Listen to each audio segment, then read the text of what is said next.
Hello everyone, welcome to another hands-on engineering tutorial. In this lab, we'll be connecting external switches to our Arduino. We'll go over two types of switches in the lab, read relays and MOSFETs. In this video, we'll cover why external switches are useful, how read relays work, and how we can incorporate relays into our circuits. The following part of this lab will go over MOSFET switches, which are more complex than relays, but offer many advantages. Let's go over why external switches are useful. As you may already know, the Arduino can only output 5 volts and up to 40 milliamps per digital pin. This is enough to power some electronics, but many devices require a different voltage, higher current, or both in order to operate correctly. External switches allow us to control voltages and currents that are higher or different than what can be produced by the Arduino directly. To better conceptualize this, think of a person flipping a switch on a flashlight. If the person flips the switch one way, the flashlight will receive power and generate a bright light. If the switch is flipped in the other direction, current will cease to flow, and the flashlight will turn off. In this scenario, an Arduino digital pin is a human being flipping the switch. The digital pin isn't supplying power to the flashlight. The only energy coming out of the Arduino is what's necessary to make the switch actually change state. The battery is what's doing the work to power the LED. Now let's go over the read relay. This is the pinout diagram for the relay, which was taken from the spec sheet. We believe going through it may help you better understand what's going on inside of the relay. When current flows between pins 3 and 5, a magnetic field is created. This magnetic field creates a force, which causes the switch between pins 1 and 7 to close. This allows current to flow between these pins. When there is no current flowing from pin 3 to pin 5, there is no magnetic field, so the switch opens and no current can flow between pins 1 and 7. It's important to note that some read relays are closed by default, and powering the device actually blocks current from flowing. Also, the read relay we're using has some protection circuitry built into it, so if you're using a different relay, you may not have this protection. Check out the PDF for this lab, which is linked in the description below, to find out what hardware we used. Now we'll build an actual circuit to demonstrate how the relay works. This is the schematic for the circuit we'll be building. We're going to conditionally allow the 3.3 volt voltage line on the Arduino to pass through the relay and power an LED. As the Nano doesn't have any 3.3 volt digital pins, this is something that would be impossible to do directly. The read relay is one way of accomplishing this goal. Let's go over what it looks like on a breadboard. This is the circuit we'll be using.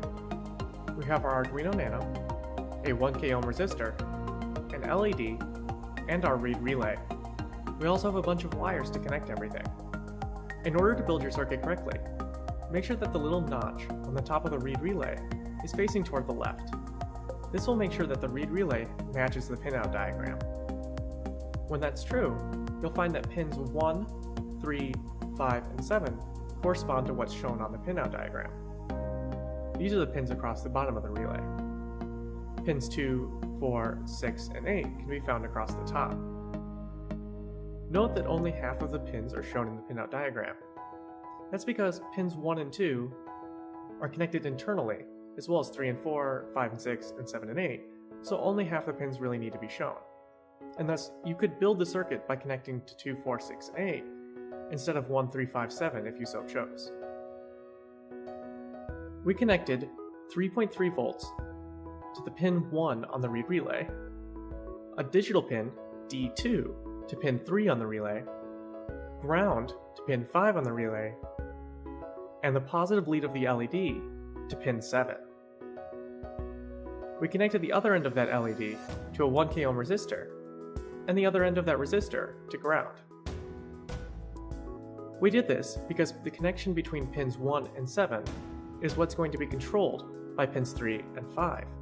Thus, we want 3.3 volts to go all the way through to the LED, when pin 3 says it's okay to do so. That's why we connected pin 3 to the digital pin. When that digital pin is high, current will be able to flow from pin 3 to pin 5, creating a magnetic field, which closes the wire and allows our voltage from 3.3 volts to go through to the LED. Now let's go over the code. This is the code for the relay. We begin our code with a constant integer control pin and set it equal to 2. That's because we connected the control pin to digital pin 2 on the Arduino. Inside of setup, we run pin mode on control pin and set it to output. That's because we want this control pin to be an output pin to either output 5 volts or 0 volts, depending on whether we want the LED to be on or off. Inside of loop, we use digital write on control pin and write high. This will turn the read relay on, and thus the LED will turn on. We delay for 1 second so that the LED can be on for a second. Then we write digital write of control pin low. This will turn off the LED, because current will no longer be allowed to flow through the read relay.